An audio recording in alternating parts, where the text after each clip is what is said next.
Welcome back and thank you for staying with us. Now let's head to Borno State in northeast Nigeria, where UNICEF, the state government and various partners have strengthened forces to address the issue of child soldiers.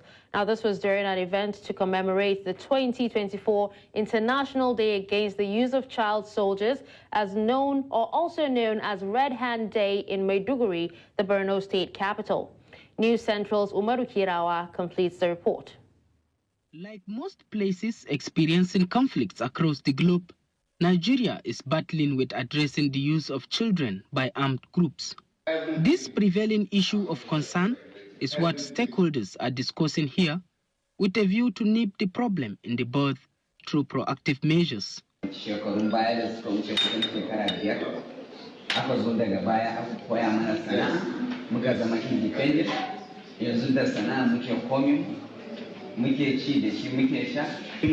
be engaged with the private sector, because after providing some vocational trainings for those children, we will need to be linking them with the private sector for some job opportunities, right? We must continue to call for advocacy. We must continue to create awareness. We must engage every member of the society. The military can't do it alone. Borno State government can't do it alone. UNICEF can't do it alone. All suspects arrested by frontline units are transferred to the Joint Investigation Center, while those who are surrendered are handed over to Blonkutu camp. At the Joint Investigation Center, the suspects are profiled, screened, and investigated. Those the center discovered to be minors are promptly handed over to the Borno State Ministry of Women Affairs and Social Development. This initiative underscores our collective commitment to address the root causes of conflict and build a more inclusive future for all. The root causes of child recruitment, including poverty, lack of education, and vulnerability, have been identified as some of the bottlenecks. UNICEF since 2017 has supported the social and economic reintegration of over 9,000 boys and girls released from the armed groups. We've returned them to their communities safely. We provide them with psychosocial support, vocational skills training, and informal apprenticeships.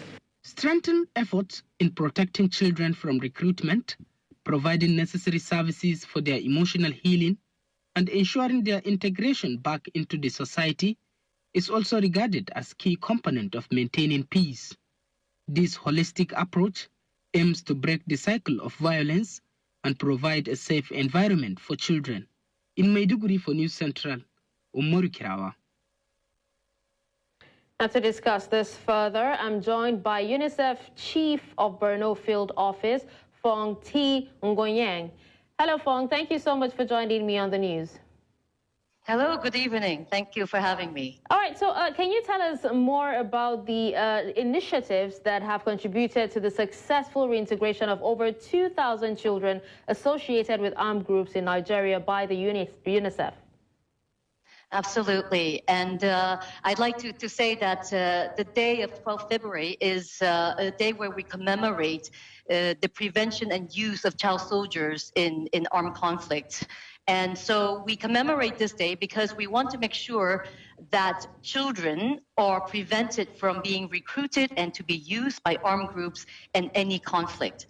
And some of the success that we've had so far has to do with the case management, whereby children who are released into the civilian, the Ministry of Women Affairs and Social Development, they are first reach the transit center, whereby through case management, they are identified with the types of needs they have, such as psychosocial support needs, vocational needs, and so forth.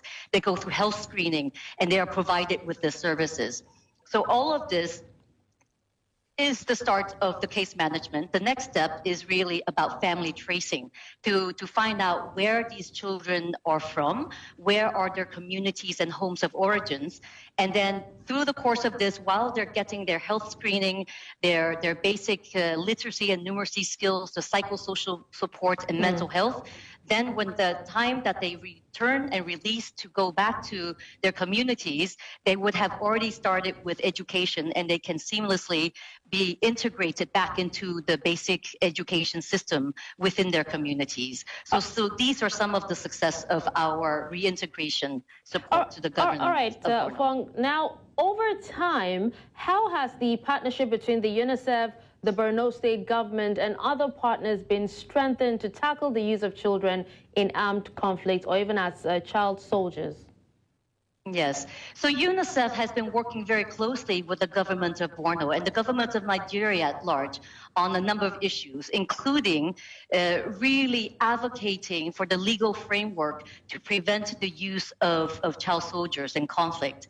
And we also, in September 2022, the UN signed with the government of Nigeria the handover protocol, whereby children who are encountered in armed conflicts, when they are released, we want to make sure that they are released to the civilian governments so that we can provide them with the psychosocial support, the reintegration package. And so this is some of the areas that we have been supporting. Also, we work with the Borno governments to have child laws in place. And those particular laws really look after the welfare of children and making sure that children are not recruited, that they are not utilized by armed groups, whether within the military or other non-state actors. So these are some of the areas that we've been working very closely with the government of Nigeria. All right, so, all these efforts, put in definitely cannot be easy. What are some of the challenges faced, especially in reintegrating these children into society, and how have these challenges been overcome? Yes, so with us, UNICEF, we really want to concentrate on the sustainable long-term solution. And so in this respect, we work very closely, not only with the government, but also the communities to make sure that when children are reintegrated back into their homes and communities of origin, that they are accepted, that they are welcome to come back.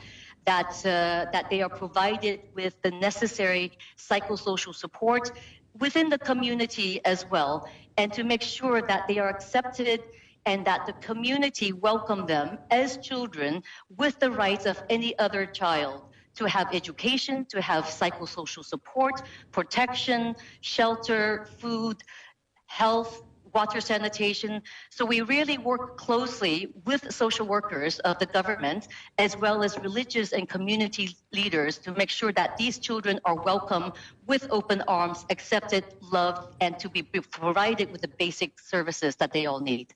All right. Well, thank you so much, Fong Nguyang, for joining me on the news and speaking on your efforts to help integrate these child soldiers back into the society. We appreciate you for your time. My pleasure. Thank you very much. All right. Former Nigerian President, General